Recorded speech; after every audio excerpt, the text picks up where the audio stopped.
സച്ചി രേവതിയുടെ നല്ലൊരു അടിപൊളി സ്റ്റോറിയിലേക്ക് എല്ലാവർക്കും സ്വാഗതം. അമ്പലത്തിൽ പോയി ശയന പ്രദക്ഷിണം ചെയ്തത് കൊണ്ട് തന്നെ മേലാകെ വേദനയോടെ കിടക്കായിരിക്കും രേവതി. ആ സമയം കിച്ചണിലേക്ക് വരുന്ന ചന്ദ്രമതി ഭക്ഷണമൊന്നും ഉണ്ടാക്കിയിട്ടില്ലെന്ന് കാണുന്നതും ദേഷ്യം വരുന്നുണ്ട്. ഇവളത് എവിടെ പോയി കിടക്കുക, ഇന്നെന്തോ ഒന്നും ഉണ്ടാക്കുന്നില്ല എന്നൊക്കെ ഇങ്ങനെ ചിന്തിച്ച് രേവതിയുടെ റൂമിന്റെ അരികിലെത്തുമ്പോഴായിരിക്കും അവൾ അവിടെ കിടക്കുന്നത് കാണുന്നത്.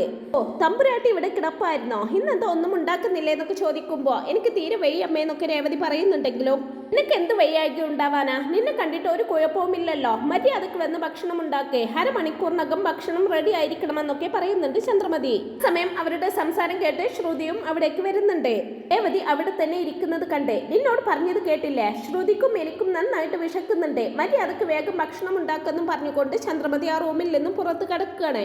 ആ സമയം ശ്രുതി ചന്ദ്രമതിയോടായിട്ട് ആന്റി, അവളുടെ മുഖം കണ്ടാൽ എന്തോ വയ്യായ്ക ഉള്ളത് പോലെയുണ്ട്, ഭക്ഷണം ഞാൻ ഉണ്ടാക്കിക്കൊള്ളാമെന്നൊക്കെ പറയുന്നുണ്ടെങ്കിലും ഇവിടുത്തെ അടുക്കളയിൽ കയറാനോ അതൊന്നും പറ്റില്ല, അവൾക്കൊരു വയ്യായ്കയുമില്ല, അതെല്ലാം അവളുടെ നാടകമാണ്, അവളോട് ഒരു സിമ്പതിയും കാണിക്കേണ്ട ആവശ്യമില്ല, അവളോട് സംസാരിക്കാൻ പോലും പാടില്ല മോള്, ഒരു പൂ കെട്ടുന്ന കുടുംബത്തിൽ നിന്നും വന്നവളാണ് അവള്, നീ അതുപോലെയാണോ, നിന്റെ അച്ഛൻ മലേഷ്യയിൽ വലിയ ബിസിനസ്സുകാരനല്ലേ, ഇങ്ങനെയുള്ള എന്റെ മോള് ഇവിടുത്തെ അടുക്കളയിൽ കയറരുത്, അത് എനിക്ക് നാണക്കേടാണെന്നൊക്കെ പറയുകയാണ് ചന്ദ്രമതി. ഇതെല്ലാം റൂമിൽ നിന്നും കേട്ടോണ്ട് നിൽക്കുന്ന രേവതി വയ്യാതെയാണെങ്കിലും എണീറ്റ് വന്ന് എല്ലാവർക്കുമുള്ള ഭക്ഷണം റെഡിയാക്കി ഡൈനിങ് ടേബിളിൽ കൊണ്ടുവെക്കുന്നുണ്ട്. സമയമൊക്കെ ചന്ദ്രമതിയും ശ്രുതിയും റൂമിൽ പോയി തമാശയും പറഞ്ഞിങ്ങനെ ചിരിച്ചോണ്ടിരിക്കുകയായിരിക്കും. ഭക്ഷണമെല്ലാം റെഡിയാക്കി വെച്ച രേവതി ക്ഷീണം കാരണം വീണ്ടും പോയി കിടക്കുന്നുണ്ട്. കുറെ നേരമായിട്ടും രേവതിയെ കാണാത്തത് കൊണ്ട് ചന്ദ്രമതി പോയി നോക്കുന്ന സമയത്ത് വീണ്ടും അവൾ അവിടെ കിടക്കുന്നതാണ് കാണുന്നത്. വീണ്ടും ഇവിടെ വന്ന് കിടക്കുകയാണോ, നിന്നോട് പറഞ്ഞത് കേട്ടില്ലേ എന്നൊക്കെ ചോദിക്കുമ്പോ ഭക്ഷണമെല്ലാം റെഡി ആയിട്ടുണ്ട് അമ്മയെന്ന് പറയണതും എങ്കിൽ അതൊന്ന് ഞങ്ങളോട് വന്ന് പറഞ്ഞൂടെ എന്ന് ചോദിക്കുന്നുണ്ട് അവര്. തുടർന്ന് അവരെങ്ങനെ ഭക്ഷണം കഴിക്കാനിരിക്കുമ്പോ അവളെ കൂടി വിളിക്കണ്ടേ ആന്റി എന്നൊക്കെ ചോദിക്കണം ശ്രുതിയോട്. വേണ്ട വേണ്ട, അവളെ ഒന്നും വിളിക്കണ്ട, അവളെ എല്ലാവരും ഭക്ഷണം കഴിച്ചു കഴിഞ്ഞിട്ടാണ് കഴിക്കാറ്, നമുക്ക് ആദ്യം കഴിക്കാം, ചായ പോലും അവൾ ഒരു വലിയ ചെമ്പിലാണ് കുടിക്കാറ്, അവൾ കൂടെ വന്നാൽ നമുക്ക് ഭക്ഷണം തികയില്ലെന്നൊക്കെ പറയുന്നുണ്ട് ചന്ദ്രമതി. അങ്ങനെ ശ്രുതി വേറെ വഴിയില്ലാതെ ചന്ദ്രമതിയുടെ കൂടെ ഇരുന്ന് ഭക്ഷണം കഴിക്കുകയാണ് കേട്ടോ ചെയ്യുന്നത്. ഉമ്മിൽ തളർന്നു കിടക്കുന്ന രേവതിയാണെങ്കിൽ വെള്ളത്തിന് ദാഹിച്ചിട്ട് വെള്ളത്തിന്റെ ബോട്ടിൽ എടുത്തു നോക്കുമ്പോൾ അത് കാലിയായിരിക്കും. കുടിക്കാനുള്ള വെള്ളം പോലും എടുത്തു കൊണ്ടുവരാൻ പറ്റാത്തത്ര ക്ഷീണത്തോടെ അവൾ അവിടെ തന്നെ കിടക്കുകയാണ് കേട്ടോ ചെയ്യുന്നത്. എന്നാൽ അതേസമയം ചന്ദ്രയും സുധിയും ശ്രുതിയും കൂടി രേവതി ഉണ്ടാക്കി വെച്ച ഭക്ഷണം അങ്ങനെ ആസ്വദിച്ച് കഴിച്ചുകൊണ്ടിരിക്കുകയായിരിക്കും. അവരെങ്ങനെ കളിച്ചിരിയോടെ ഭക്ഷണം കഴിച്ചുകൊണ്ടിരിക്കുന്ന സമയത്തായിരിക്കും സച്ചി ജോലി കഴിഞ്ഞ് തിരിച്ചെത്തുന്നത്. രേവതിയെയും വിളിച്ചുകൊണ്ടായിരിക്കും സച്ചി കയറി വരുന്നത്. ഹോളിലൊന്നും അവളെ കാണാത്തത് കൊണ്ട് അവൾ എവിടെ എന്നൊക്കെ ചോദിക്കുമ്പോ ചന്ദ്രമതി തന്റെ മുമ്പിലുള്ള പാത്രം തുറന്നു നോക്കിക്കൊണ്ട് അയ്യോ അവൾ ഇതിനകത്തൊന്നുമില്ലല്ലോ എന്ന് കളിയാക്കിക്കൊണ്ട് പറയുന്നുണ്ട്. പറഞ്ഞത് കേട്ട് അവര് രണ്ടുപേരും ചിരിക്കുമ്പോ ഓ ജോക്കായിരുന്നോ, അത് കേട്ട് ചിരിക്കാനും ഒരാളെന്നും പറഞ്ഞുകൊണ്ട് ശ്രുതിയുടെ തലയിൽ ഒരൊറ്റ തട്ട് വെച്ച് കൊടുക്കുന്നുണ്ട് സച്ചി. ശ്രുതിക്ക് ഇഷ്ടപ്പെടുന്നില്ല. ശ്രുതി അതിനെതിരെ ചന്ദ്രമതിയോട് പരാതി പറയുമ്പോൾ അവൻ അങ്ങനെ തന്നെയാ മോളത് കാര്യമാക്കണ്ടെന്നും പറഞ്ഞുകൊണ്ട് അവളെ ആശ്വസിപ്പിക്കുന്നുണ്ട് ചന്ദ്രമതി. ശേഷം സച്ചി റൂമിൽ ചെന്ന് നോക്കുന്ന സമയത്ത് രേവതി അവിടെ തളർന്നിരിക്കുന്നതായിരിക്കും കാണുന്നത്. സച്ചിയെ കണ്ട് ഞാൻ ഭക്ഷണം എടുക്കാമെന്നും പറഞ്ഞുകൊണ്ട് എണീക്കാൻ ഒരുങ്ങുന്ന രേവതിയെ അവിടെ തന്നെ പിടിച്ചിരുത്തുന്നുണ്ട് സച്ചി. സച്ചിയും അവളുടെ അടുത്തിരുന്നു കൊണ്ട് അവളുടെ ദേഹത്തെല്ലാം തൊട്ട് നോക്കിക്കൊണ്ട് എന്ത് പറ്റി, നിനക്ക് സുഖമില്ലേ, മുഖമൊക്കെ ഡള്ളായിട്ടുണ്ടല്ലോ, നീ ഭക്ഷണം കഴിച്ചോന്നൊക്കെ ചോദിക്കുമ്പോ രേവതി ഒന്നും മിണ്ടാതിരിക്കുന്നത് കണ്ടേ ഹോ അപ്പൊ ഒന്നും കഴിച്ചില്ല അല്ലേ, വീട്ടിൽ ഇത്രയും പേരുണ്ടായിട്ടും സുഖമില്ലാതെ കിടക്കുന്ന നിനക്ക് ഭക്ഷണം കൊണ്ടുവന്ന് തരാൻ പോലും ആരുമില്ലേ എന്നൊക്കെ ചോദിച്ച് ശബ്ദമുയർത്തുന്നുണ്ട് സച്ചി. സച്ചി വെള്ളത്തിന്റെ ബോട്ടിൽ എടുത്തു നോക്കുമ്പോ അത് കാലിയാണെന്ന് കണ്ടേ വെള്ളം പോലും കൊണ്ടുവന്നിട്ടില്ലേ, ഇവരൊക്കെ എന്താ വിചാരിച്ചു വെച്ചിരിക്കുന്നതെന്നും ചോദിച്ച് ദേഷ്യത്തോടെ അവരുടെ അരികിലേക്ക് ചെല്ലുന്നുണ്ട് സച്ചി. ഹോളിലെത്തുന്ന സച്ചി വെള്ളത്തിന്റെ ബോട്ടിൽ വലിച്ചെറിഞ്ഞുകൊണ്ട് നിങ്ങളുടെയൊക്കെ വയറ് മാത്രം നിറഞ്ഞാൽ മതിയോ, നിങ്ങൾക്ക് ഒരു മനുഷ്യരാണോ, സുഖമില്ലാതെ കിടക്കുന്ന അവൾക്ക് ഒരു തുള്ളി വെള്ളം പോലും എടുത്തു കൊടുക്കാൻ ഇവിടെ ആരുമില്ലേ എന്നൊക്കെ ചോദിച്ച് അവരോട് വയക്കടിക്കുന്നുണ്ട്. അതിന് നീ എന്തിനാണ് ഞങ്ങളോട് ദേഷ്യപ്പെടുന്നത്, സുഖമില്ലെങ്കിൽ മരുന്ന് മേടിച്ചു കൊടുക്കണമെന്നൊക്കെ പറയുന്ന ശ്രുതിയോട് നീ ഭക്ഷണം കഴിച്ചോ എന്ന് ചോദിക്കുന്നതും ഞാൻ കഴിക്കുന്നത് നീ കാണുന്നില്ലേ എന്ന് ചോദിക്കുന്നുണ്ട്. നീ കഴിക്കുന്നത് കണ്ടിട്ട് തന്നെയാ ചോദിച്ചത്, അവിടെ അവൾ ഒരുത്തി രാവിലെ മുതൽ ഒന്നും കഴിക്കാതെയാണ് ഇരിക്കുന്നതെന്നൊക്കെ പറയുമ്പോ ആരെങ്കിലും അവളോട് ഭക്ഷണം കഴിക്കണ്ടെന്ന് പറഞ്ഞോ എന്ന് പറയണതും നീ ഇപ്പൊ അങ്ങനെ വയറ് നിറച്ച് കഴിക്കണ്ടെന്ന് പറഞ്ഞുകൊണ്ട് ശ്രുതിയുടെ പ്ലേറ്റ് തട്ടിയിടുകയാണ് സച്ചി. അത് കണ്ട് സച്ചിയോട് ദേഷ്യപ്പെടാൻ ഒരുങ്ങുന്ന ചന്ദ്രമതിയുടെ വായടപ്പിച്ച് നല്ല മറുപടി തന്നെ കൊടുക്കുന്നുണ്ട് കേട്ടോ സച്ചി. അവളോട് ഒരു തുള്ളി വെള്ളം പോലും വേണോന്ന് നിങ്ങൾ ആരെങ്കിലും ചോദിച്ചോ, പോട്ടെ ഈ ഭക്ഷണമെല്ലാം ആരാ ഉണ്ടാക്കിയതെന്നൊക്കെ സച്ചി ചോദിക്കുമ്പോ ചന്ദ്രമതി ഒന്നും മിണ്ടാതിരിക്കുന്നത് കാണുന്നതും കാര്യം മനസ്സിലാകുന്നുണ്ട്.